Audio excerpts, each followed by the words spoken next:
الحمد للہ رب العالمین نحمدہ ونصلی ونسلم علی رسولہ الکریم العزیز الرؤوف الامین وعلی آلہ واصحابہ اجمعین اما بعد فاعوذ باللہ من الشیطان الرجیم بسم اللہ الرحمن الرحیم اہدنا الصراط المستقیم صدق اللہ العظیم۔ حصول برکت کے لیے درود پاک پڑھیے۔ اللہم صلی علی سیدنا شفیعنا حبیبنا و مولانا محمد وآلہ واصحابہ وبارک وسلم۔ آج کا ہمارا عنوان ہے اسلامی احکام کی تفصیل۔ اسلامی احکام کی تفصیل، ڈیٹیل، اسلام کے جو احکام ہیں اس کی ڈیٹیل۔ اسلام میں، شریعت میں کچھ کیٹیگریز ہے، کچھ کوالٹیز ہے جو قرآن اور حدیث میں موجود نہیں ہے، جو قرآن و حدیث میں موجود نہیں ہے۔ اگر ہم قرآن لے کے بیٹھے شاید اس میں ہمیں مل جائے، ایسا نہیں ہے۔ حدیث پڑھتے بیٹھ جائے، حدیث میں مل جائے، ایسا نہیں ہے۔ تو اسلام کی کچھ کیٹیگریز ہے جو قرآن حدیث میں نہیں ہے۔ جیسے آپ دیکھیں، اب ایک دم اس کو گنتے رہیے گا۔ پہلا ہے فرض، دوسرا ہے واجب، تیسرا ہے سنت۔ اب سنت کی دو قسمیں ہیں، سنت مؤکدہ، سنت غیر مؤکدہ۔ پھر ہے مستحب، پھر ہے مباح۔ یہ ہے کیٹیگریز، یہ کوالٹیز ہے۔ اب یہ جو ہم نے گنی، اب اس کے اپوزٹ بھی ہے کچھ، اس کے اپوزٹ بھی ہے۔ فرض ہے، فرض کے اپوزٹ ہے کفر و شرک۔ واجب ہے، واجب کا اپوزٹ ہے حرام۔ سنت ہے، اب سنت میں ہم نے دیکھا سنت کی دو قسمیں ہیں، سنت مؤکدہ اور غیر مؤکدہ۔ سنت مؤکدہ کا اپوزٹ ہے بدعت، اور سنت غیر مؤکدہ کا اپوزٹ ہے مکروہ۔ اب پھر مکروہ کی دو قسمیں ہیں، مکروہ تحریمی، مکروہ تنزیہی۔ یہ ہو گیا سنت کے بارے میں۔ پھر مستحب، مستحب کا اپوزٹ ہے غیر مستحب، غیر جائز، خلاف اولا۔ اور ایک چیز ہے مباح۔ اب یہ تو مباح جو ہے دونوں میں شامل ہے۔ یہ کیٹیگریز ہے شریعت کی، یہ کچھ۔ اب ہمیں اس کو لے کے سمجھنا کیا ہے۔ آج ہمارے معاشرے میں بعض لوگ فاتحہ، نذر و نیاز، اور خصوصاً کسی شخص کے انتقال کے وقت 10واں، 20واں، 40واں، ان ساری چیزوں کو نہایت ہی ممنوع اور ناپسندیدہ تصور کیا جا رہا، اور حرام، شرک کے فتوے لگائے جا رہے ہیں کہ یہ کرنا حرام ہے، یہ کرنا بدعت ہے، یہ کرنا شرک ہے۔ تو اب ہم نے یہ کوالٹیز دیکھی ہے، جو ہم نے دیکھی، فرض، واجب،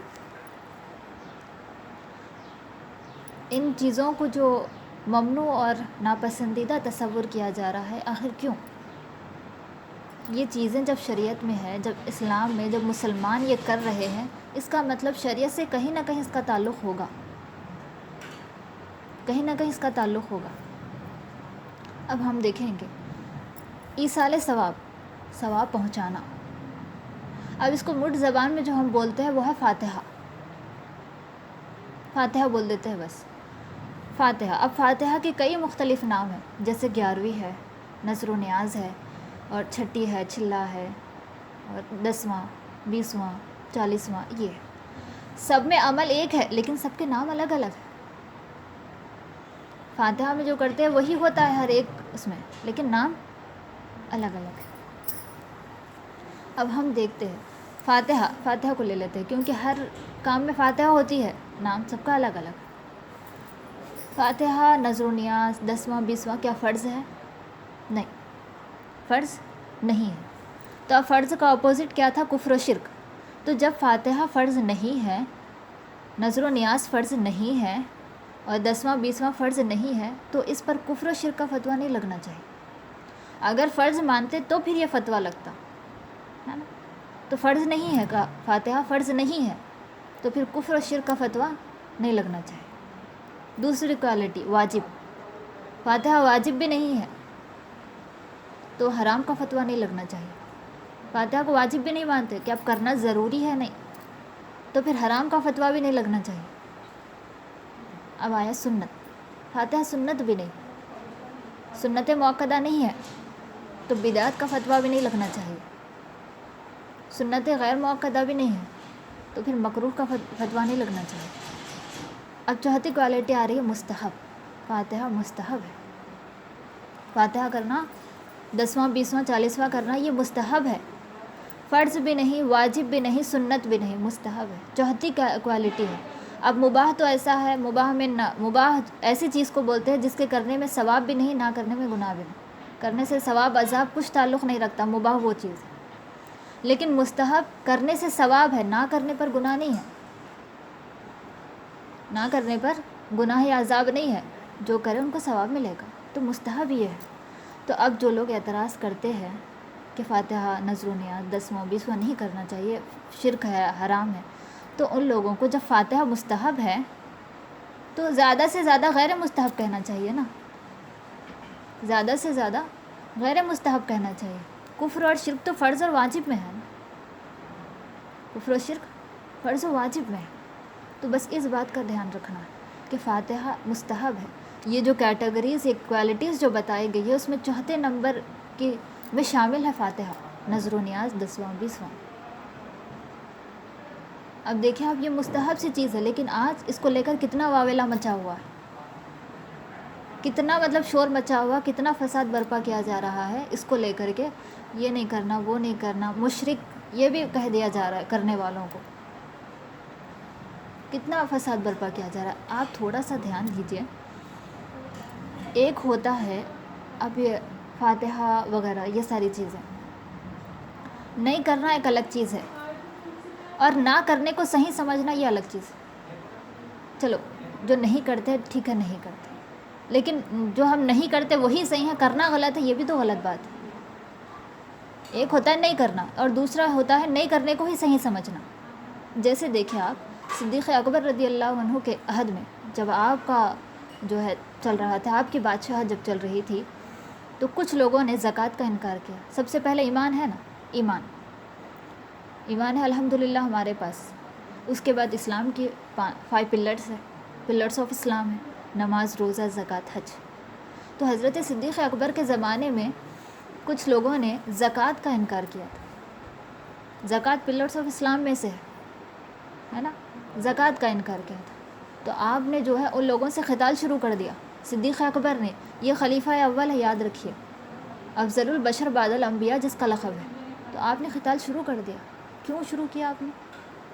سوال ہوتا ہے نا، یہ تو پلرز آف اسلام، ایمان تو تھا نا ان کے پاس، ایمان کے بعد ہے نا پلرز آف اسلام، ایمان تو تھا ان کے پاس، لیکن وہ صرف زکوٰۃ کا انکار کر رہے تھے، تو صدیق اکبر نے ان سے قتال شروع کر دیا، اور یہ بھی فرمایا کہ میں ان سے اس وقت تک قتال کرتا رہوں گا، اس وقت تک جنگ کرتا رہوں گا جب تک یہ زکوٰۃ ادا نہ کر لیں۔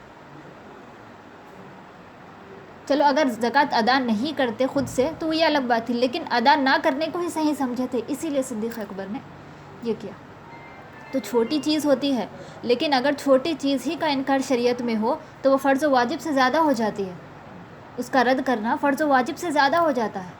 اب آپ دیکھیے فاتحہ نذر و نیاز مستحب چیزیں ہیں نا، لیکن آج فرض و واجب کو چھوڑ کر کے اسی کو زیادہ لیا جا رہا ہے۔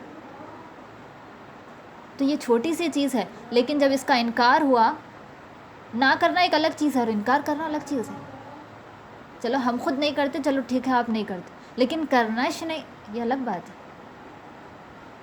تو جب کوئی چیز ادنا اعلیٰ شریعت میں، تو جب کسی ادنا چیز کو جو ہے رد کیا جاتا ہے، اس کا انکار کیا جاتا ہے، وہ اعلیٰ سے بڑھ کر ہو جاتی ہے، بڑھ کر ہو جاتی ہے۔ تو بس اس بات کو دھیان میں رکھنا ہے کہ فاتحہ نذر و نیاز 10واں 20واں یہ ساری چیزیں مستحبات ہیں۔ اب یہاں پہ ایک بات آتی ہے، بہت سارے حضرت رسول پاک کیے کیا، صحابہ کیے کیا، ان کے زمانے میں تھا کیا؟ اب آپ بتائیے، رسول پاک نے 11 نکاح فرمائے، بتائے کوئی 11 نکاح کر کے؟ صحابہ نے جنگیں کی ہے، بتائے کوئی جنگ کر کے کر سکتے ہیں؟ نہیں، کیوں نہیں کر سکتے؟ کیونکہ رسول جو کیے وہی تو کرنا ہے، جبکہ شریعت نے بتا دیا ہے، کھلے طور پر متعین کر دیا، اور قرآن نے بھی ہمیں بتا دیا مثنیٰ و ثلاثہ و رباع، 2 بیوی ایک ہے تو 2 بیوی رکھ سکتے ہو، 3 رکھ سکتے ہو، 4 رکھ سکتے ہو، اس سے زیادہ نہیں، یہ شریعت نے متعین کر دیا 2 3 4، جبکہ مصطفیٰ نے 11 نکاح فرمائے اور شریعت نے متعین کیا 4 نکاح۔ اب اسی سے ہمیں سمجھ میں آ گیا کہ مصطفیٰ کی پرسنل زندگی کے معاملات ایسے بھی ہیں جو آل ان آل ہمارے لیے آئیڈیل نہیں ہیں. پورے ہم اس کو آئیڈیل بنا کے ہم ہی اس پہ عمل کریں گے، ایسا نہیں ہے. کچھ معاملات ایسے بھی ہیں. تو اب یہ سوال کرنا بیجا اور فضول ہے کہ کیا رسول پاک نے کیا ہے، کیا صحابہ نے کیا ہے، یہ فضول ہے. اب یہ تو پوچھ رہے تھے نا، حدیث پاک سے بھی میں دلیل دے دوں، ایک ثبوت دے دوں اس حوالے سے. بخاری شریف کی حدیث نمبر 4102 جس میں حضرت جابر رضی اللہ عنہ ہے. غزوہ خندق کا موقع ہے، خندق کھودی جا رہی تھی مدینہ کو گھیرنے کے لیے، غزوہ خندق کا موقع ہے. حضرت جابر رضی اللہ عنہ نے رسول پاک علیہ الصلوۃ والسلام جب خندق کھود رہے تھے، آپ کی چادر ہٹ گئی تو آپ نے دیکھا رسول کے پیٹ پہ 2 نہیں 4 پتھر باندھے ہوئے، بھوک کی شدت کی وجہ سے 4 پتھر باندھے ہوئے. آپ سوچیں یہ اچھا موقع ہے رسول کو دعوت دینے کا. آپ فوراً اپنے گھر گئے اور اپنی زوجہ محترمہ سے کہا یہ اچھا موقع ہے، اب ہم جو ہے رسول کے لیے جو ہے دعوت پیش کرتے ہیں، رسول کو اپنے گھر بلاتے ہیں. کچھ ہے کھانے کے لیے گھر میں، کچھ ہے؟ تو انہوں نے فرمایا کہ بس تھوڑا سا آٹا اور تھوڑا سا گوشت ہے. رسول کے ساتھ 2-3 صحابی جو ہے کھا سکتے ہیں اتنا. تو حضرت جابر واپس آئے، آ کر کے رسول پاک سے آہستہ سے کہے کہ آپ کے اور آپ کے ساتھ 2-4 صحابہ کی جو ہے دعوت ہے. جب مصطفیٰ نے یہ سنا تو آپ نے سارے غزوہ خندق کے صحابہ کو دعوت دے دی، چلو جابر کے یہاں دعوت ہے. اب حضرت جابر پریشان، اب تو رسوائی طے ہے، اب میں تو مصطفیٰ کے لیے کہا بس، لیکن سارے غزوہ خندق کے صحابہ کو کہاں سے کھلاؤں. لیکن مصطفیٰ جان گئے تھے ان کی اس پریشانی کو. آپ نے کہا تم پہلے گھر جاؤ اور میں آنے تک جو ہے ہانڈی نہیں چڑھانا، میں آنے تک کچھ نہیں کرنا. حضرت جابر گئے اور اپنی زوجہ محترمہ سے یہ سارا واقعہ عرض کیا کس طرح ہوا. تو صحابیہ کا جواب دیکھیے، آپ فرماتی ہے آپ پریشان مت ہوئیے، جن کو ہم نے بلایا ہم ان کو کھلائیں گے، اور غزوہ خندق کے صحابہ کو جنہوں نے بلایا وہ کھلا لیں گے. یہ آپ کا جواب رہا. پھر جب مصطفیٰ آئے تو آپ نے وہ کھانے کی چیزیں جو بھی تھی اس میں اپنا لعاب دہن ڈالا، اپنا تھوک مبارک ڈالا اور وہاں دعا کی. اب دعا کرنے کے بعد جب وہ سب کچھ بنا، اتنی برکت ہوئی، سارے صحابہ کھا لیے کھانا. غزوہ خندق میں جتنے صحابہ تھے سارے کھانا کھائے پیٹ بھر کے. وہ تو اب اس سے ہمیں اب یہ بات ہے کہ مصطفیٰ نے پڑھا کیا ہے، مصطفیٰ نے پڑھا کیا ہے. تو یاد رکھیے رسول کے زبان سے جو بھی بات نکلے وہ وحی الہی ہوتی ہے، وہ اللہ کی وحی ہوتی ہے، اور قرآن بھی وحی الہی ہے. ہمارے منہ سے نکلی ہوئی بات وحی الہی نہیں، مصطفیٰ کے منہ سے نکلی ہوئی بات وحی الہی ہوتی ہے. تو مصطفیٰ نے جو بھی کہا وہ وحی الہی ہے، جو بھی پڑھا وہ وحی الہی ہے. تو آج ہمارے پاس اللہ کی وحی بن کے قرآن پاک موجود ہے اور اسی کو پڑھتے ہیں، اسی کو پڑھتے ہیں. اور یقیناً قرآن پاک پڑھنے سے برکتیں حاصل ہوتی ہیں، برکتیں حاصل ہوتی ہیں. تو یہ حدیث پاک سے، اور امام بخاری کی جتنی 7563 حدیثیں ہیں امام بخاری شریف میں، اس سے کوئی نہ کوئی تو مسئلہ ضرور نکلتا ہے ہر حدیث سے.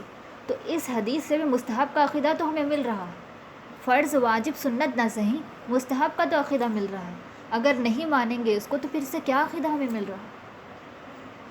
اگر کچھ عقیدہ ہی نہیں مل رہا ہے تو امام بخاری نے کیوں اس حدیث کو پیش کیا اپنی بخاری شریف میں؟ یہ سوال ہوگا کیوں پیش کیا آپ نے؟ تو مستحب کا تو عقیدہ ہمیں مل رہا ہے اس حدیث پاک سے کہ یقیناً کھانے کی چیزوں پہ قرآن پاک پڑھنے سے یقیناً برکتیں حاصل ہوتی ہیں.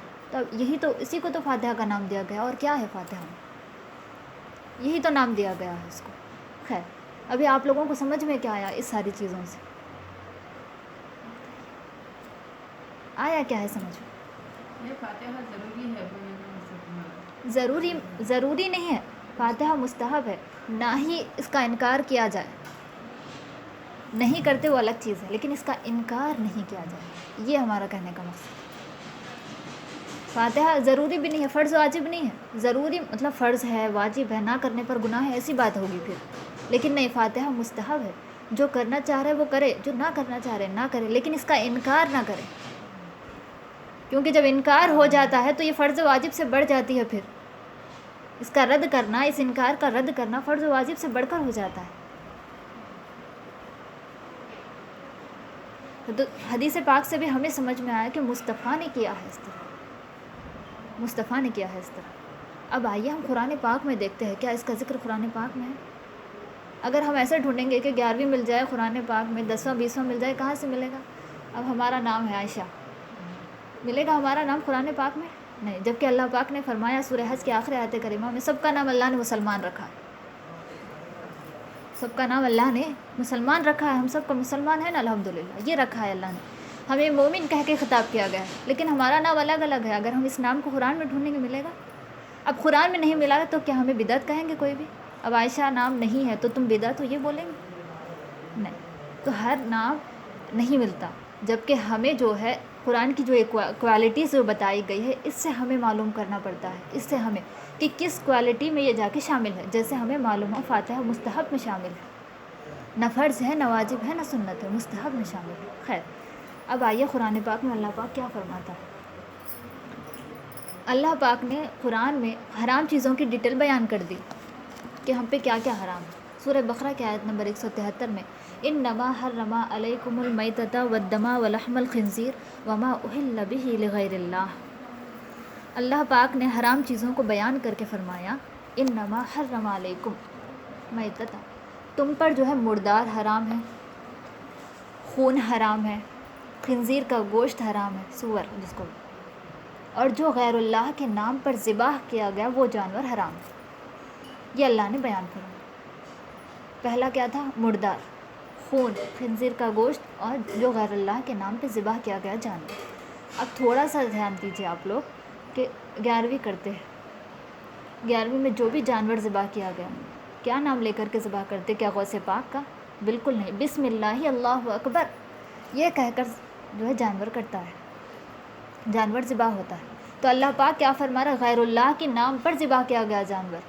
اگر وہاں پہ اللہ کا نام نہ لے کر غوث پاک کا نام لیا جاتا تو وہ حرام ہوتا، یقیناً حرام ہو. صرف غوث پاک نہیں، اگر رسول کا بھی نام لیا جائے ذبح کرتے وقت تو بھی جانور حرام ہے. نام لینا ہے صرف اللہ کا، بسم اللہ اللہ اکبر.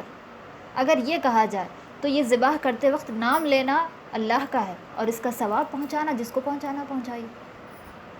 تو 11ویں میں 10واں ہو 20واں ہو یا مرحوم کے نام سے اگر وہ ہو رہا ہے، ذبح کیا جا رہا ہے جانور، تو یہی ہوتا ہے جانور کے ذبح کے وقت نام اللہ کا لیا جاتا ہے، اس کا ثواب مرحوم کو پہنچایا جاتا ہے، اس کا ثواب مرحوم کو پہنچایا جاتا ہے. تو اب اسی کو جو ہے حرام قرار دیا جاتا ہے کہ نہیں غیر اللہ کے نام پہ غوث پاک کے نام پہ ذبح ہوا حرام ہے، حرام ہے. نہیں، ایسا ہے، اللہ کے نام پر ذبح ہوا ہے، اس کا ثواب جو ہے مرحوم کو پہنچا یا پھر غوث پاک کو اصال ثواب کیا گیا. یہ ہوتا ہے. سمجھ میں آ گیا؟ غیر اللہ کا کانسیپٹ آپ لوگوں کو سمجھ میں آ گیا کہ غیر اللہ پہ نام کے نام پہ ذبح کیا. اگر وہاں پہ لات عزا یہ پہلے کے لوگ کرتے تھے اس طرح اپنے بتوں کے نام لے کر کے جو ہے جانور ذبح کرتے تھے، تو اللہ پاک نے یہ آیت کریمہ نازل فرمائی کہ غیر اللہ کے نام پر ذبح کیا جانور بھی حرام ہے. تو جب اللہ کا نام لے لیا گیا تو وہ جانور حلال ہے اور اس کا ثواب چاہے کسی کو بھی پہنچے. ٹھیک ہے. تو حرام چیزوں کے اللہ پاک نے لسٹ بیان کر دی. اب آپ دیکھیں فاتحہ 11ویں 10واں 20واں یہ ساری چیزیں جب آتی ہے تو ہمارے ذہن میں تصور کھانے پینے کا ہوتا ہے نا، نماز پڑھنے کا نہیں ہوتا. یہ ساری چیزیں میں فاتحہ اور کھانے پینے کا تصور آتا ہے. تب ہم اسی کو دیکھتے ہیں کھانے پینے کے حوالے سے اللہ پاک کیا فرما رہا ہے. سورہ انعام پارہ نمبر 8 آیت نمبر 119 اللہ پاک فرماتا ہے فَكُلُوا مِمَّا ذُكِرَ اسْمُ اللَّهِ عَلَيْهِ إِن كُنتُم بِآيَاتِهِ مُؤْمِنِينَ. فَكُلُوا تو کھاؤ، مما ان چیزوں کو ذُكِرَ اسْمُ اللَّهِ عَلَيْهِ جن پر اللہ کا نام لیا گیا ہو. دھیان سے سنیے. تو کھاؤ ان چیزوں کو جن پر اللہ کا نام لیا گیا ہو. ان کنتم بآیاتہ مؤمنین اگر تم اس کی آیتوں پر ایمان رکھتے ہو. اب بتائیے، کھانا الگ چیز ہے، ایمان الگ چیز ہے. کھانے کا ایمان سے کیا تعلق؟ قرآن میں آتا ہے اقیم الصلاۃ، نماز قائم کر. تو اس سے تو سمجھ میں آتا ہے چلو نماز فرض ہے، لیکن اللہ پاک نے وکلوا واشربوا بھی فرمایا، تو کیا کھانا پینا بھی فرض ہے؟ نہیں ہے. اقیم الصلاۃ دیتے تو سمجھ میں آتا ہے کہ چلو نماز فرض ہے، ہمیں نماز پڑھنا ضروری ہے، لیکن قرآن میں اللہ نے فکلوا واشربوا بھی فرمایا ہے، تو اس کا مطلب کھانا پینا فرض ہے؟ نہیں، ایسا نہیں. لیکن یہاں پہ اب آپ دیکھیے اللہ پاک فرما رہا ہے اگر تم اللہ کی آیتوں پر ایمان رکھتے ہو تو ان چیزوں کو کھاؤ جن پر اللہ کا نام لیا گیا ہو. یہ تو ہم نے بتا دیا ذبح کے حوالے سے آپ کو. کہ اللہ کا نام لیا جاتا ہے ذبح کرتے وقت۔ اب فاتحہ کی بھی چیزیں، اب آپ اپنے سینے پہ ہاتھ رکھ کر کے بتائیے کیا فاتحہ کرنے کے وقت بسم اللہ الرحمن الرحیم سے شروع کرتے ہیں یا نہیں؟ اللہ کا نام ہوا یا نہیں؟ کلام الہی ضرور پڑھتے ہیں لیکن شروع بسم اللہ الرحمن الرحیم سے کرتے ہیں یا نہیں؟ جب کرتے ہیں تو اللہ پاک وہی چیزوں کو کھانے کے لیے کہہ رہا ہے، اگر ایمان رکھتے ہو تو کھاؤ۔ کتنی بڑی بات ہو گئی، اب آپ دیکھیں کتنی بڑی بات ہو گئی ہے۔ ایمان رکھتے ہو تو کھاؤ ان چیزوں کو، اگر نہیں کھائے تو ایمان کے خلاف بات ہو گئی، ایمان کے خلاف بات ہو گئی۔ تو یہ اللہ پاک کا فرمان ہے کہ ان چیزوں کو کھاؤ جن پر اللہ کا نام لیا گیا ہو۔ اب آپ دیکھیں